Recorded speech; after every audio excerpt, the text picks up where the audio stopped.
لە پرسیارەکەمدا دەمەوێت باس لەوە بکەم لە دوای 6 مانگ لە ئازادبوون لە زیندان بێدەنجیت هەڵبژارد هۆکاری ئەو بێدەنجیە چی بوو؟ بسم الله الرحمن الرحيم الحمد لله والصلاة والسلام على رسول الله. من ئەگەر خوای گەورە لێمان قبول کە لە زیندانە نزیکی 6500 لاپەڕەم نووسی بوو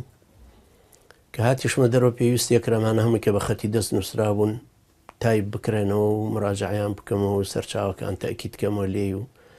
بەڕاستی وام تەسەور کرد کە بە 6 مانگ کۆتایی دێ ئەتوانم ئامادەیان بکەم بۆ چاپکردن هەرچەندە 6 مانگەکە بەشی نەکرد بەڵام ناچاریش بووم لە ژێرزەختی ئەو وعدەی کەدا بووم کە تا 6 مانگ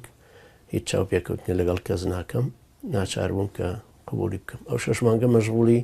ئەو دەستنووسانە بوو.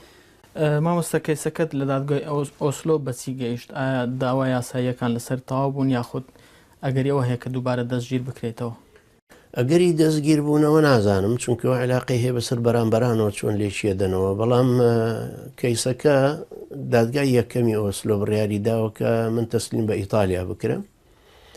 ئەو 6 مانگەش ئێمە تەڵانتی هەڵچوونەوەمان بۆ کردو بەڵام هێشتا هیچ وەڵامێک نییە بڵین دادگا ڕۆژێکی دیاری نەکردووە یان هەفتەیەکی دیاری نەکردو کە بچێتە